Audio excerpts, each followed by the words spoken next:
Hey there, everybody. We got a little small group going, but we'll go ahead and get started anyways. So, for those who are not aware of what this is meant to be, this is a uh, basic Photoshop class in the fact that, somebody who's never used Photoshop before can actually go and use it without, spending the, thousands of dollars that it requires to, learn it. The Right off the bat, I will say that this is not meant to, teach you how to design your own graphics. This is not designed to, heavy editing or something like that. This is just enough for you to uh, get your images printed through your printer, get it printed correctly, and then on top of that, a little bit of light editing and possibly if we have time, do something called like mock-ups or anything like that. That's probably the most requested thing I get. All right, so first of all, I want to talk about how you get Adobe Photoshop. So you come to the website adobe.com, and the first thing you'll see, right, is that there is no actual Photoshop thing. This is the whole overarching thing or program is called Creative Cloud. Now, what is Creative Cloud? Creative Cloud is their whole suite of programs built into one thing. So what you do is you pay for Creative Cloud and all those other things come with it. Now, depending on how much you spend is how much or is what you're going to get. So if you come under here to adobe.com and you click on creativity and design, you'll see down here, you'll see Photoshop, Lightroom, Illustrator, Premiere Pro. The one that we're worried about is Photoshop. So if you go and you click on it,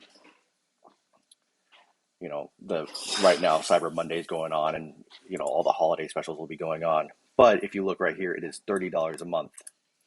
And that's honestly a little expensive considering the fact that after the first year, it's going to go up to $53 just for Photoshop. And in my opinion, it is not worth that. However, there are many other ways to get this cheaper. The best way and the most effective way is to come over here, click under Creative and Design, and then click under Photographers. Now, there's a photographer package that is $10 a month. And that's for, the lifetime of while you have that subscription. And what that includes is Lightroom and Photoshop, plus like I think it's like 20 gigs of cloud storage, but you're not going to really worry about that. You're more worried about that if you're doing Lightroom. If you're an actual photographer, Lightroom will come in handy. But right now we're just worried about Photoshop. So instead of spending the $53 a month on just Photoshop, you might as well spend $10 a month and get both Lightroom and Photoshop. So there's that. Another way is if you're like a student or a teacher, or there is this student teachers package, which is $16 a month. It goes to $30 a month. It gives you almost every program under the Creative Cloud, so you get the Photoshop, you get Premiere Pro, you get Illustrator, which is good for actually making the graphics. Photoshop's really just for editing images, but I'm not going to get into Illustrator. That's a way more complicated program. But if you wanted to use multiple programs, including Adobe Acrobat Pro and all these other ones, this is a pretty good deal. Just remember that it will go up to, what is it, $30 a month after the introductory first year. But like I said, for most people and for most people for this class, I would just get the $10 a month. All right. So what happens is that you subscribe to Creative Cloud, you pay for your $10, and then what's going to happen is you're going to install a program called Creative Cloud. Now I am on a Mac, so but what I'm doing will also apply to both Windows and Mac. Obviously, some things will be a little bit different, but so when you first install it, you're just going to have Creative Cloud. And when you open Creative Cloud, it's going to have, nothing. You're not going to install anything. You will install Photoshop through Creative Cloud. So here I already have it installed, but you'll come over here and you'll click install. And then once that's installed, you're going to open it, and then that will open up Photoshop.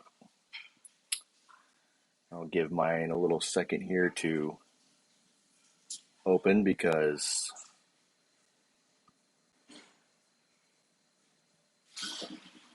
I guess it just installed an update.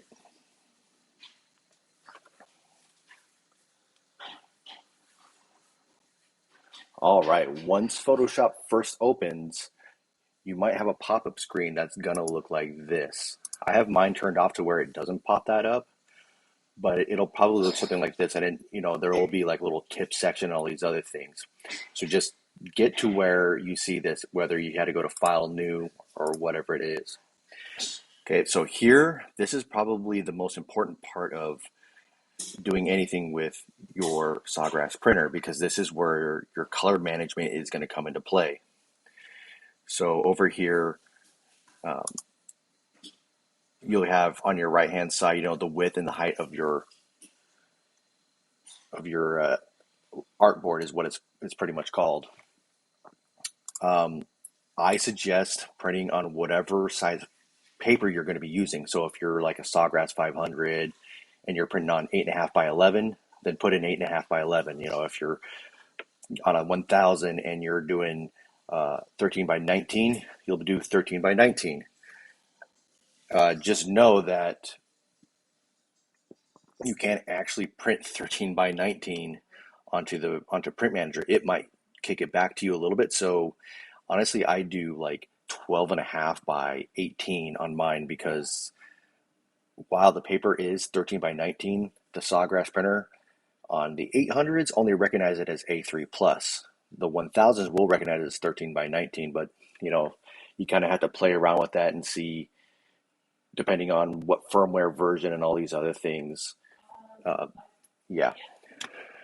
So I'm going to do 8.5 by 11. So you can either come on over here under print and click on it, or you can just manually type it in. Orientation here, so there's that, and then you can change it, and you can see how the width and the height will interchange with each other. This resolution, this is the DPI. So I suggest keeping this at 300. I don't suggest going below that.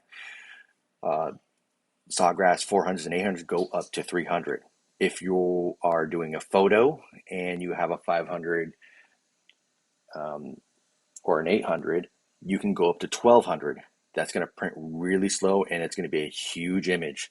So unless you're looking for absolute top-notch quality, I would keep it at 300. For most things, that's all you need. RGB mode and this color profile. These are the two most important things. If you click on it, you're going to see all these other things. And the one that people want to do is CYMK color, because it's a CYMK printer. So why wouldn't you pick CYMK? Well, you need to pick RGB, and then this color profile is sRGB, this IEC. So the reason why that we need it to be this is because all these CYMK profiles are different. And if you click under all of these, there's so many different types. And this is like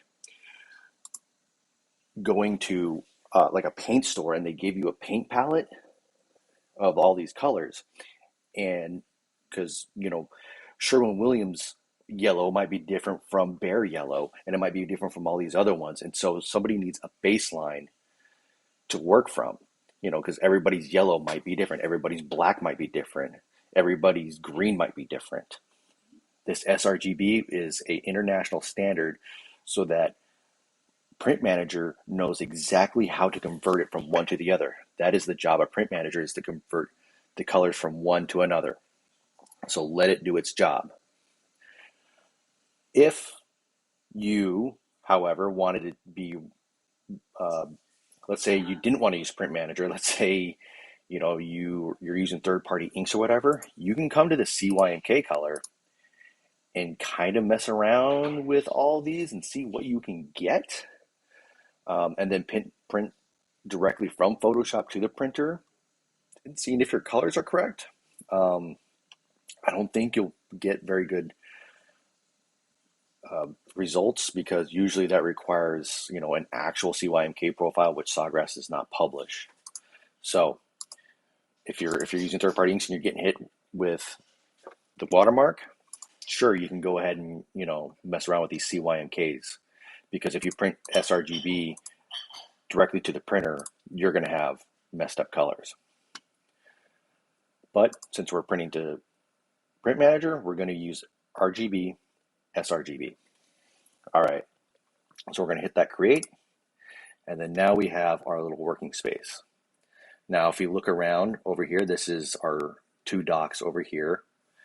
We have one that contains all of our tools, and this one over here, which, contains our navigator, all of our profiles and things like that. Over here on this dock, if you look at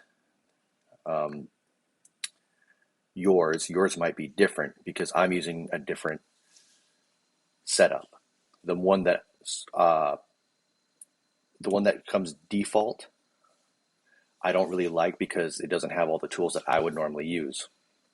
So if you come up here to Window and you look at the workspace, Essentials is probably what you're started off at. I suggest going to Painting. You could look at the photography and graphic and web, but I don't suggest using those. The photography is a lot of blending tools and stuff like that, and the graphic and web is a lot of text and line tools, and the painting is kind of like a little bit of both. So I suggest using Painting because that's what all those tools are, the ones I use the most. All right, so you'll have all that. If you look over here, you might not have the navigator screen over here or swatches. Anything that you see that I have that is not on your screen, you can pop up by coming over here to Window, and clicking on that thing. So I suggest having a navigator. That is the easiest way to move around your artboard, especially because you'll zoom in over here. This is how you zoom in, and then this little like red area, that's what you can actually see on your screen. And if I move this around, this is how I move around on the artboard. Instead of trying to move these around, I suggest just doing it like this. It's just so much easier. All right, so if I zoom back out, okay. And then another thing over here, so under properties, if I click on just any blank space over here, it's going to give me the properties of the canvas, or the artboard as some people call it. This is if you wanted to change anything that you did when you did the file new, you can change over here. You can, I can change change it to landscape, or I can change it back to portrait, and it's going to give me errors saying that, are you sure you want to do this? Because anything that's in here is now going to maybe be cut off. And then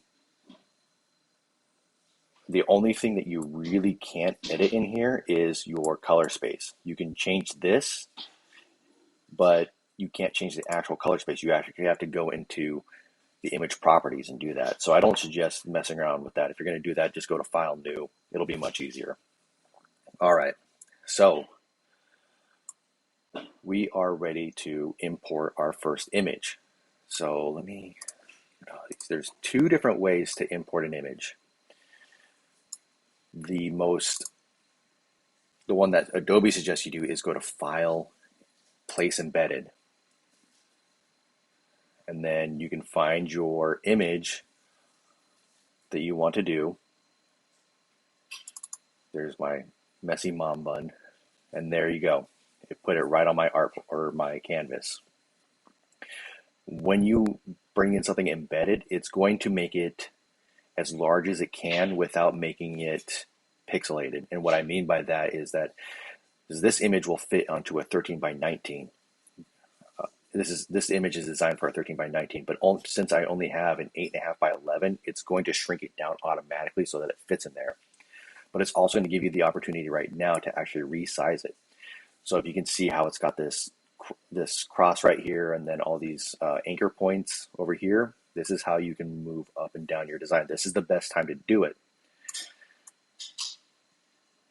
So, you know, if you wanted to move it like that, and you can see on the top right corner or wherever I'm clicking is that it's giving me a height and width.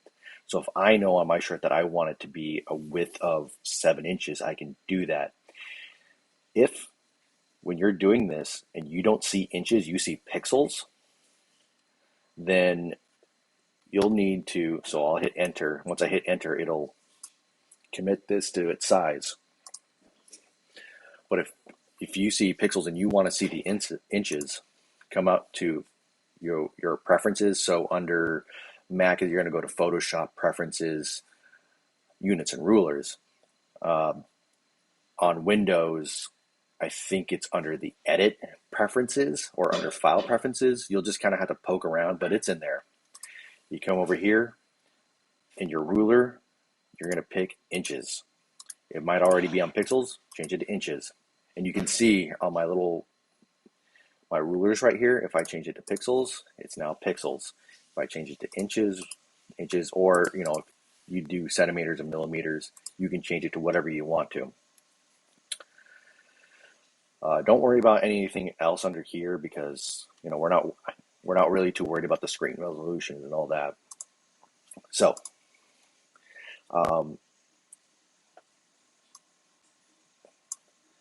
now the second way you can bring something in is the way I like to do it is I just kind of have like my screen a little bit down right here and I will drag and drop. And that does the same thing. That is also placing it embedded, and it still gives you this option. And here we go again. We got the height and the width in inches over here.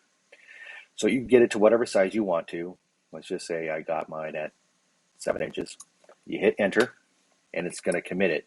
Now it is that size, and it's created a new layer over here. So you have this background layer, which is you can't delete. It's locked. And then you have your embedded layer that you have over here. Now, let's say that you got this and you realize, oh, you know what? I wanted this to be a different size. You can re-import it via, your embedded or drag and drop. Or if you click on, make sure that this is selected, not this background, but make sure that this is selected. On a Windows, you're going to hit Control T. On a Mac, you're going to hit Command T. Or you can come down here to Edit and Free Transform. And there you go, you can re-edit it.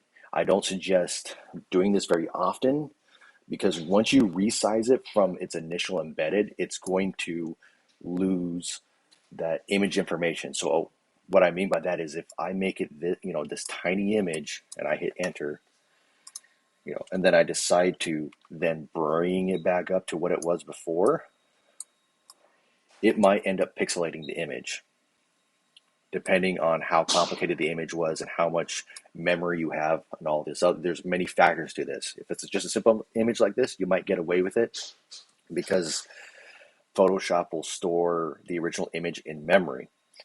But if you don't have a lot of memory on your computer, it might not do that. So my suggestion is if you say we're that small, we're tiny before and you want to make it big, just re-import it. Come over here, click on that layer, click on this trash can. Do you want to delete the layer? Yes. And then just re-import it. It's going to be much easier.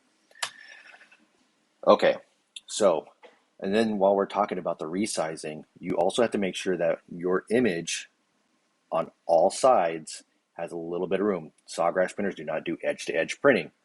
So especially comes into fact if you're going to do like full-size patterns and things like that. But you have to make sure on all edges you have, I can't remember the exact number, but I always make sure there's at least 0.2 inches around on all these edges. That to me usually will still render me a pretty big image, especially on the a 13 by 19. It's plenty big. All right, so let's just say I have this image and I got it to where I want to. Let me resize this down just a little bit. And now I am ready to print this. I'm not going to do any modifications to this or anything quite yet, but I've got my image. I'm ready to send it. Okay, so on a Windows PC, you're just going to hit that Control P or go up to File, Print.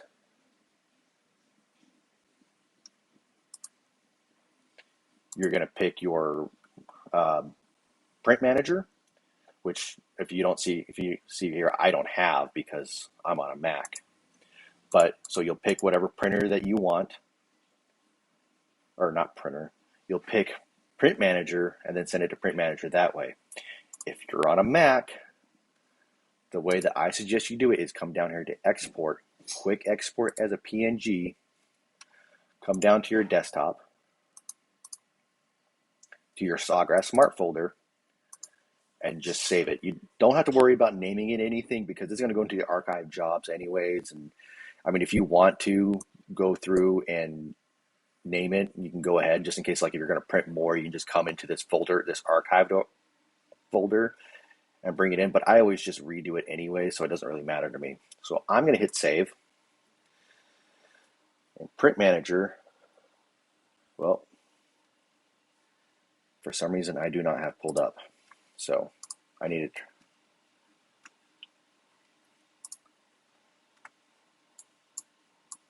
Okay, there we go.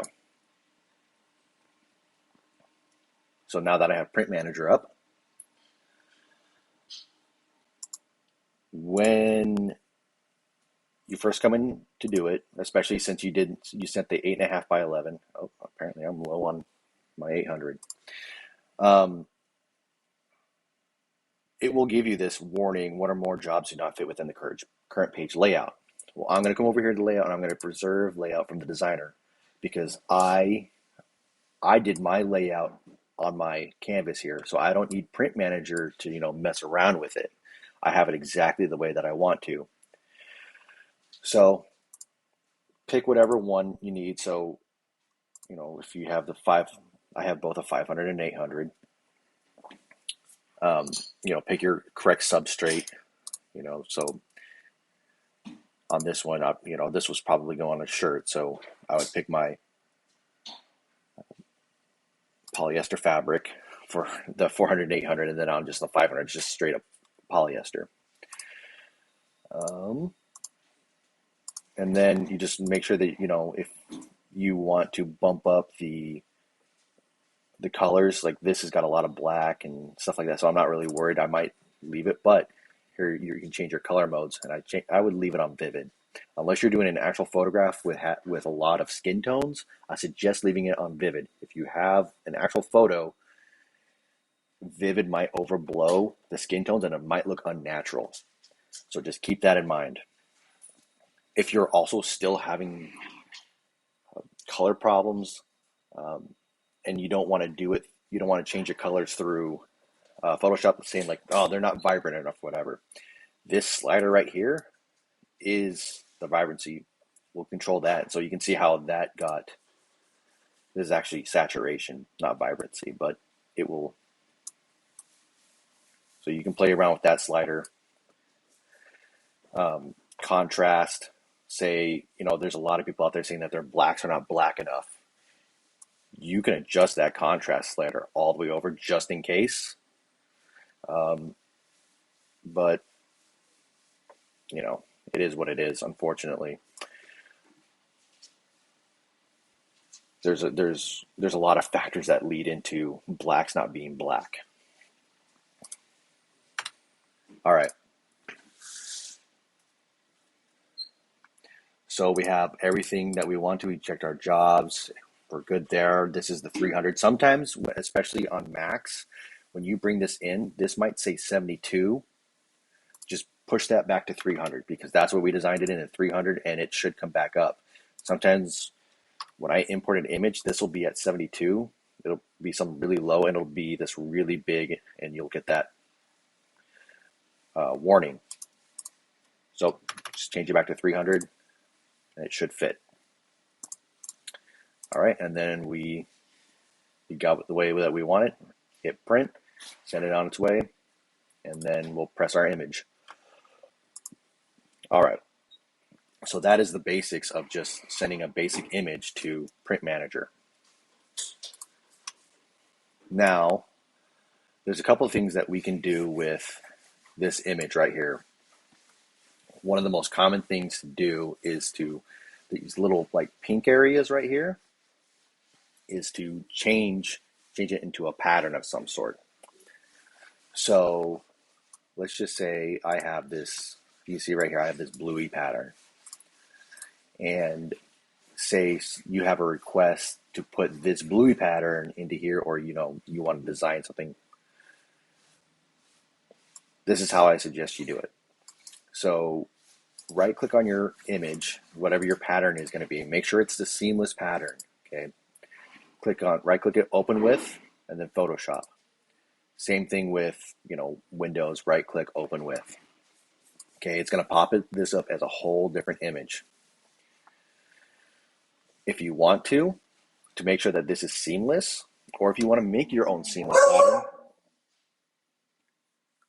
Sorry about that.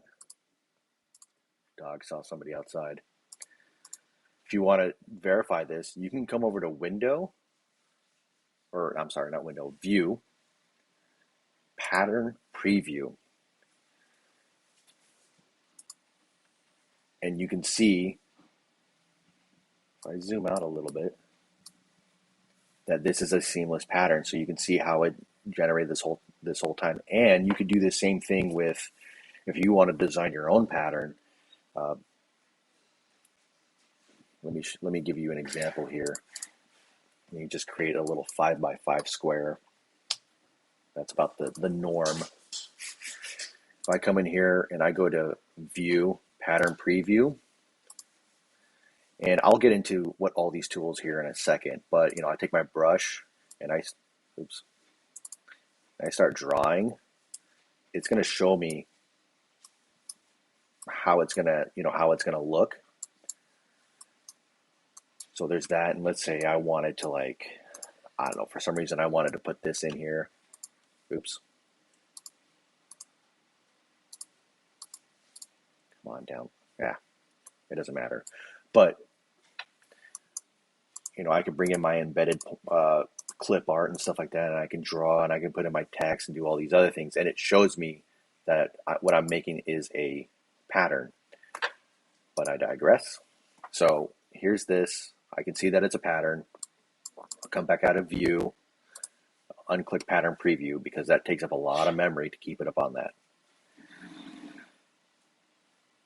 Come over here to Patterns. If you don't have that, little tab over here, go to Window, Patterns.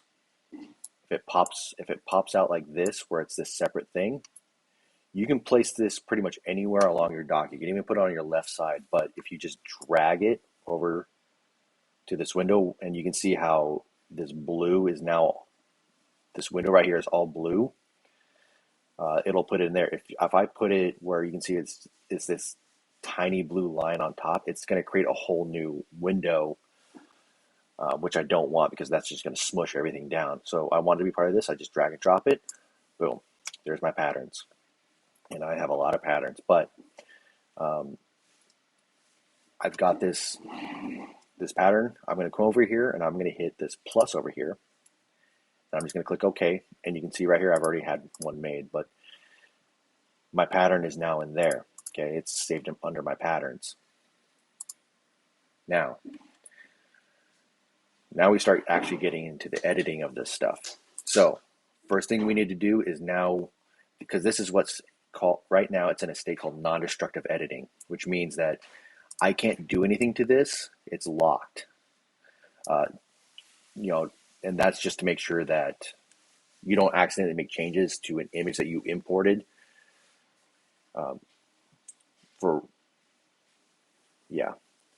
I'm not sure how to explain that. Anyways, what I need to do is I need to rasterize this. I need to make this part of my image now.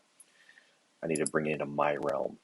So I'm going to right click on this layer. I'm going to click on rasterize layer. Now I can directly edit this. And here are all my little editing tools on the left. So you have the magic wand tool, which we'll get into, a crop tool, which is, that's how you crop your images. Your eyedropper tool, that's if you need to say, like, I don't know what color pink this is, and I want to use this. I can put my eyedropper here, and it's going to change my active color or my foreground color to this, and I'll get into foreground color here in a second. My brush is exactly as it sounds. It's my brush, so it's going to do all that. My pencil, it's exactly as it sounds. A brush has the soft edges versus a pencil has hard edges, so that's how you can tell the difference between the two. Color replacement tool, don't really worry too much about that. If you are interested in heavy photography editing, you can look up YouTube videos on how to do that, and if you hover over any of these, there's always this learn more, and some of these actually have a little video that shows you what it does. So just kind of hover over it. If you look closely here, so like this eyedropper tool, it's got this little tiny arrow right here. If I click and hold that, that shows me that there's more tools under that tool set. So there's multiple different eyedropper tools. This is a stamp and clone. So if there's something that you're looking for, you'll probably find it under this. So all of these, the color reflection tool, the stamp, this gradient tool, all these blur, smudge tools, sponge tools, there's dodge and burn tools. We're not going to really get into that. But here's this text tool, and there's two different ones. There is the horizontal and the vertical type, okay? And then this pen tool, and I'll get into the pen tool here in a second. And then you have this this is selection for artboard. You don't really need to worry about that. Line tool, if you hold that down, there's all these other custom shape tools, line tools, rectangle tools. And then down here is a foreground and background color. This is what, if you change this right, I know it says background, but if you change it right now, it's not going to do anything. It's not going to change your actual background. However, if I do create a new document, that document will have a black background, okay? Now, if you click on either one of these, it's going to pop up the color wheel, and you can, again, play around to see what colors you want, or you can move this up and down in your blues. You got your full gamut here. But let's say that, again, that I want to use this pink instead of trying to guess. If I have this open and I go over to my image, you can see it has turned into the eyedropper tool. So if I click on anywhere in here, it's going to change to whatever it is. And this is especially helpful for more complicated graphics where you're like, I want to get, maybe somebody's wearing a dress and you want to match that color. This is the easiest way to do it. Okay. So I'm going to hit OK, and now that's set my foreground color. And my foreground color is, so any of these tools that I'm using is now what color it's going to be. And you can see as my brush. And if you do anything that you didn't want to do like that, just hit Control Z, or on Windows it'll be Command Z. That's your undo, or you can come to File, Undo, and then you also have a redo. Say like you went too far back and you wanted it to go back, you can do the redo. All right, so this magic wand tool is really good for solid colors like this. So if I have my mom layer selected, so whatever image I imported into, and I click on this pink, it's going to select everything in here. And this thing you can see right here, they're called marching ants. That means anything inside of the marching ants is now selected, and that's the only thing that I can edit. And let me show you what I mean. Let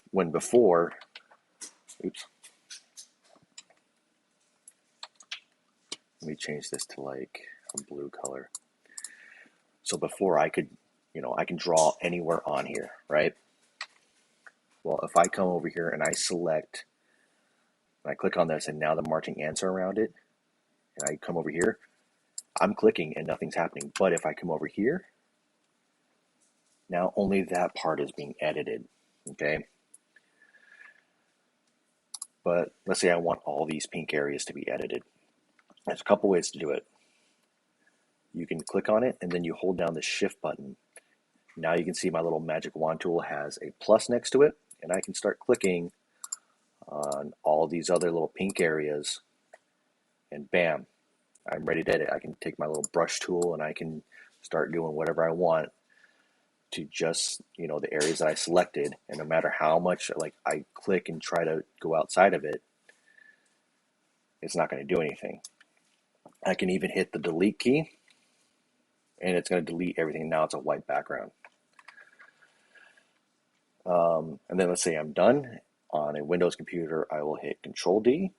On a Mac, I'll hit Command D, which is deselect, and then it's done. It's been deselected. Or I think it's under select, deselect. Now, if you come over here and let's say you're on the background and you start clicking, and for some reason you just keep getting your marching ants completely all around, make sure you have the right layer selected, because it won't work. Now, there's another option, especially for an image like this, because the magic wand tool works by looking at similar colors around. So it sees that I am clicking on pink. It knows that I want to click on this pink. And since it's all one shade of pink, it is really easy for it to figure it out, okay? If I come over here and I unclick contiguous, now anywhere in this image that has that similar color, it's going to pick. And this tolerance right here is how many shades. That's oversimplifying it, but that's, within 50 shades of this pink that I selected, it's going to select all that. However, this is an easy one because it's all one shade of pink. So if I click on it, now everything that I just select, everything in the image with that shade of pink is now been selected. So I didn't have to hold down shift and select all these. I could just easily with one click do everything. Okay. Now, let's say I wanted to put my bluey pattern in there. Well, I've got my pattern over here and I click on it, and now my little area right here has my pattern in it. Now obviously that's a little too big. I can double click on it, where this, if you saw, it created a whole new layer, and this is a mask, which I won't get into, but that's what that is if you're wondering. I can double click on it, and now I can change the scale of this to what I want. And I can even, if I come over here and I start moving, I can change where in the pattern I want it to be. So let's say like I wanted to make sure that, the whole family was in there as much as possible. You can play around with that. And if you, let's say you save this image, and I'll show you how to save this to where you can edit this again. And now I've had this saved to where I can change this to any pattern I want. So, it's Christmas and I put, this one in here, or now I can change.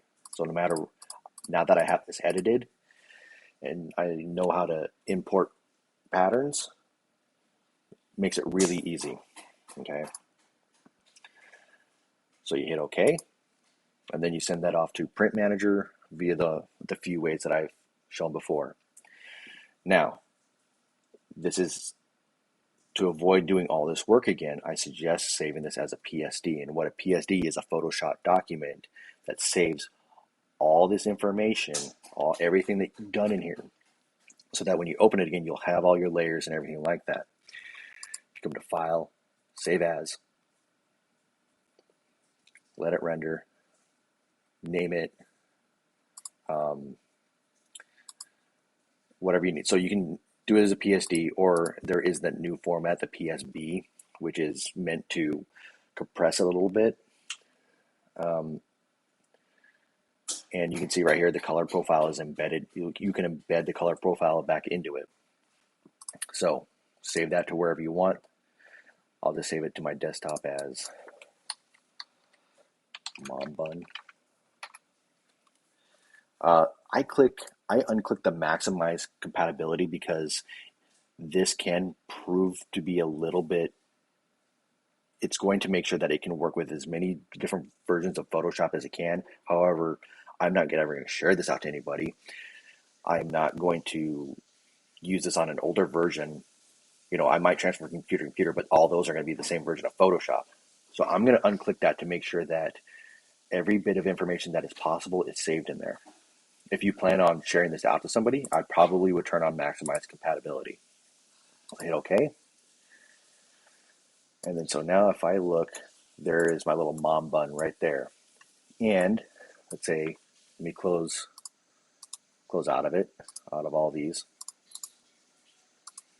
I double click on this and I open it. Boom. I can start right back where I was, change it to whatever I need to, hit OK, print, press it onto a shirt, and be done with it. I don't have to worry about reselecting all these things again. So anything that you do in Photoshop, especially that you're going to be doing it over and over and over again, I highly suggest saving it as a PSD file so that it's easy to come back to later, and it saves the quality. Don't save it as a JPEG or a PNG because you might lose a little bit of quality on it. All right, so I'm going to close out of this. I'm going to make a whole new canvas or artboard. And let's say I have, oh, that's right, this one was giving me,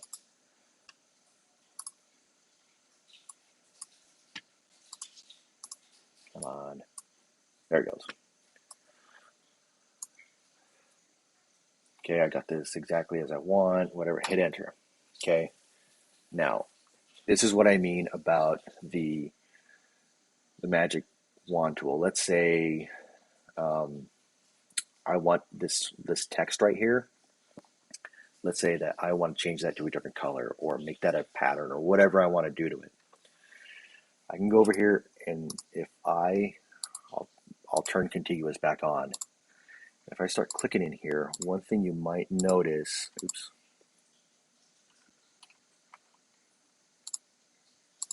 is as I'm getting pretty lucky here actually. Oh, there we go. Now you can see it where it didn't select everything.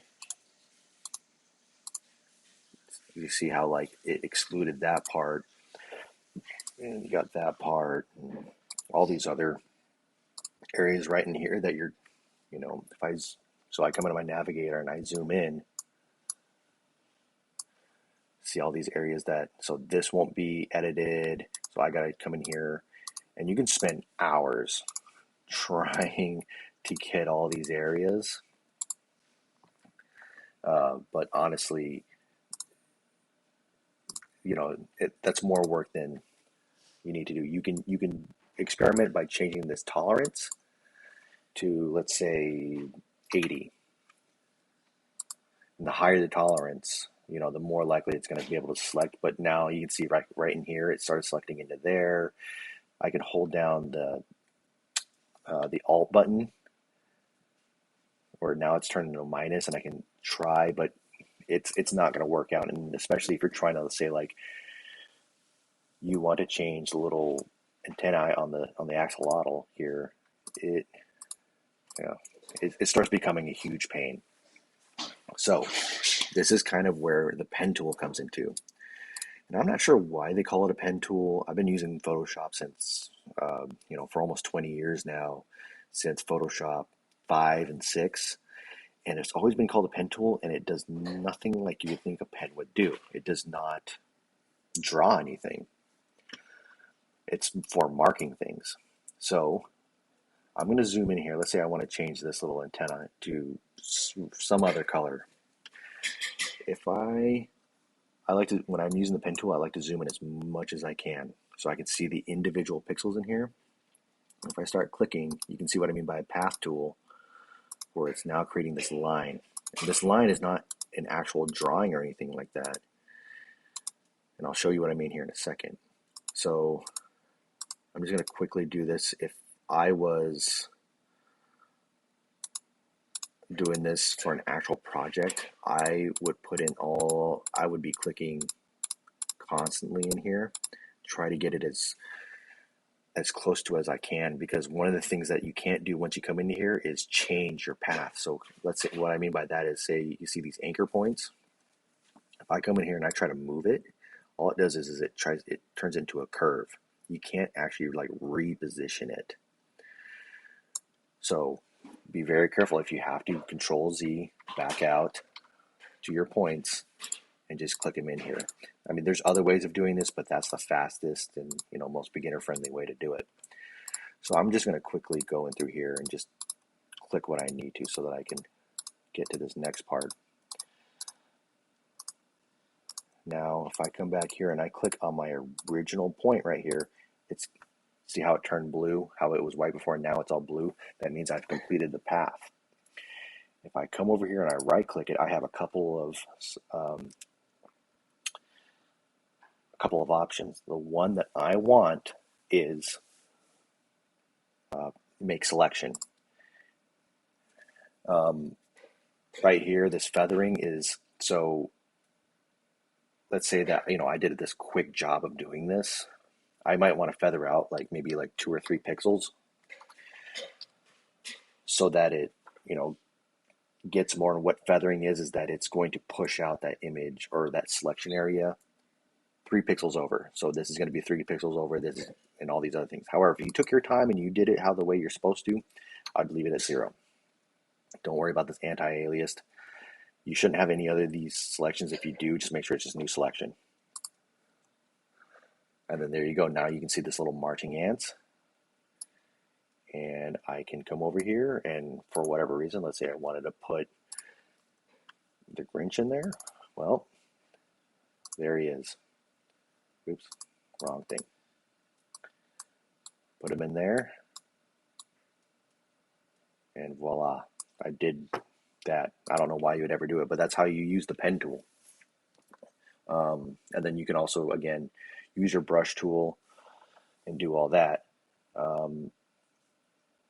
Now, let's say you did want to do this, but you wanted it to look a little bit more natural. This is probably the last thing I will get into. And it's something called blending.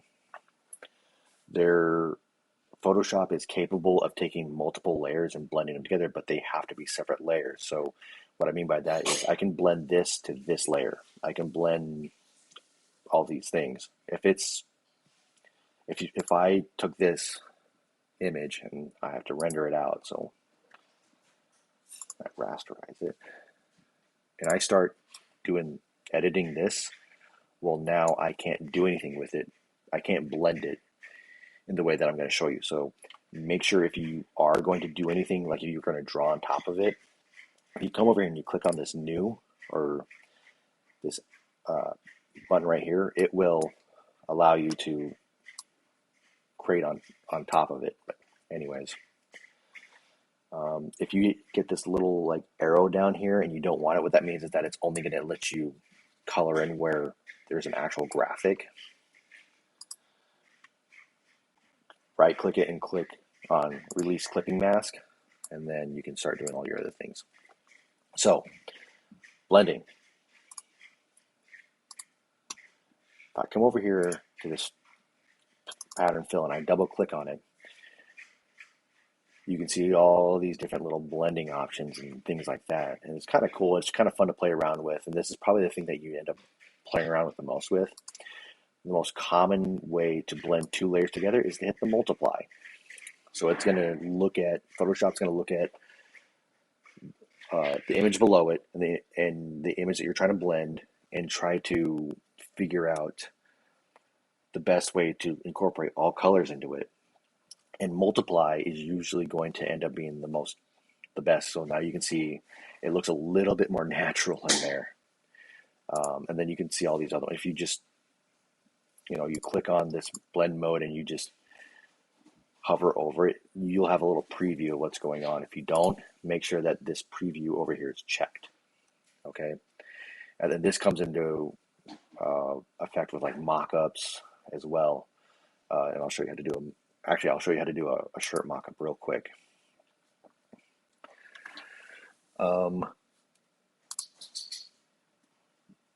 I won't really get into where to get mockups because there's many places. I don't suggest buying a mockup on Etsy. I suggest going to, like, let's say you buy your shirts from Jiffy Shirts, or you buy your shirts from S&S or Sanmar or whatever distributor you use. 90% of the time, they have an image library. You just got to poke around on their website. They have an image library of mockups that you can download for free. Or you can go to Design Bundles and get a mockup, or Creative Fabrica, whichever one it is. Okay, so let's just say I have this mockup right here, and I'm going to right click it, this image, and I'm going to click on open it in Photoshop. Okay, so the easiest thing is to take your image. So I'm going to take and drag this image on top of it, and then I'm going to size it in here. I'm going to hit my enter, and there you go. That's, but here's the problem. If you look, there's this little shading over here, like the shirt might end up being a little crumpled, so now it doesn't quite look right, and you can definitely tell it's a mock-up. And I personally hate it when I see someone just slap an image on top of a shirt and call that done.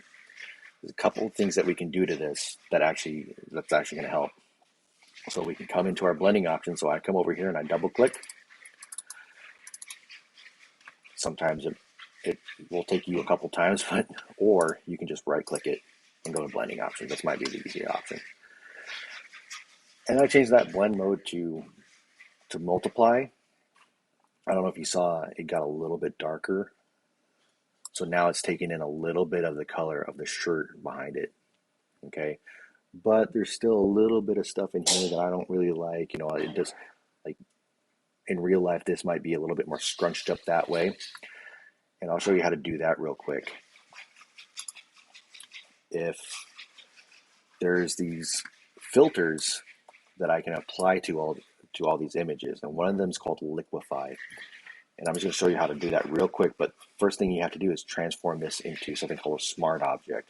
Smart object is something that it is now in its own image file. So I did that right click and I hit that convert to smart object. And now it is its own separate entity. And what I mean by that is if I actually come over here and I double click on this image right here, it is now its own little thing. So if I come over here and I delete this, or you know what, I use my eraser. So here's my eraser tool. I rasterize it.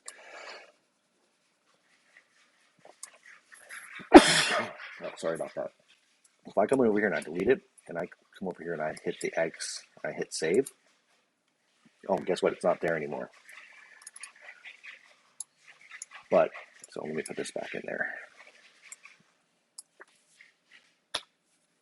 And yes, this will be good if you create this as a smart object. Now, when you save your mockup as a PSD, it'll retain all this stuff in there. And so you can just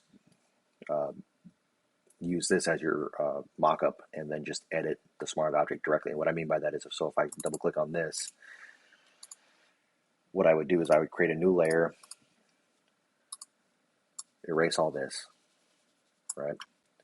And then now under this new layer, let's say I do this one, I import that, and guess what's going to be in there now? To be that. If I come back in here, delete that layer, add my new layer, drag this in there.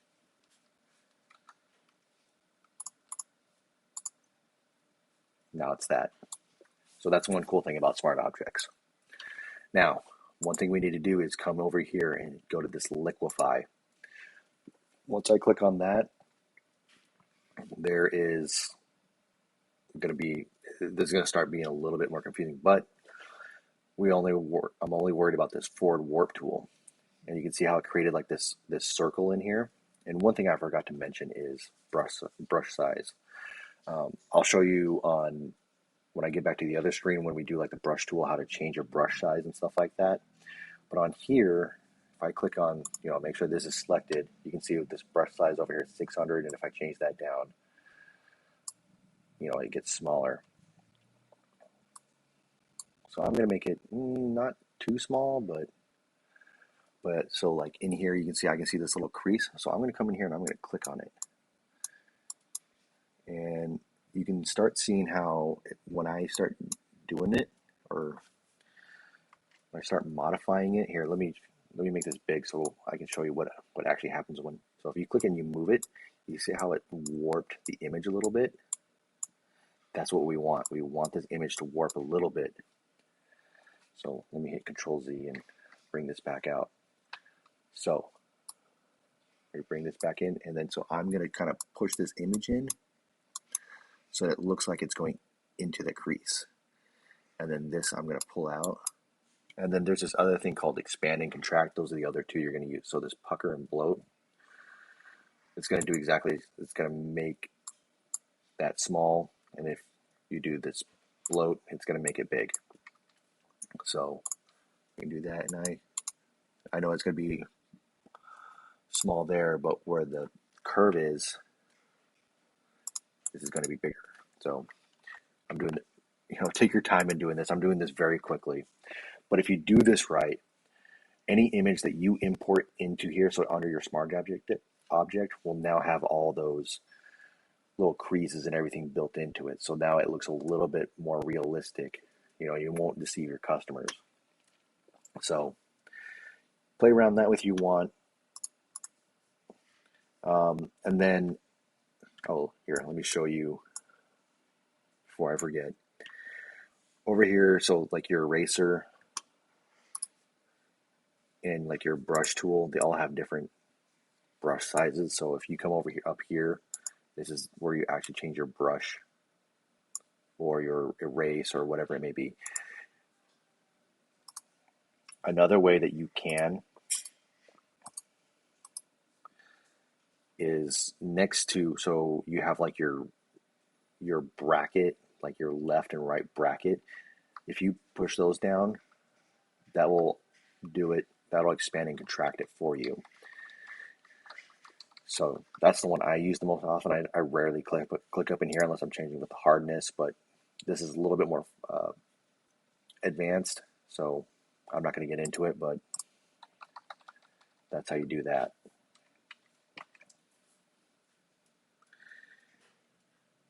And I think that's where I'm going to cut it. So if there are no questions,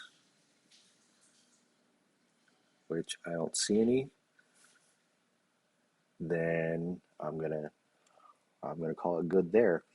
And if anybody has any more questions, feel free to message me.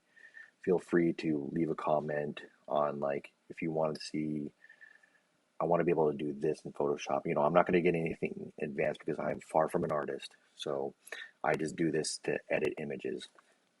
But, if there's things like, hey, printer maintenance, or diving into print manager or websites or things like that, I'm more than happy to help anybody and do a live stream for it so that you can ask questions. So if you have any ideas on what you want to do, just let me know. All right. Thank you.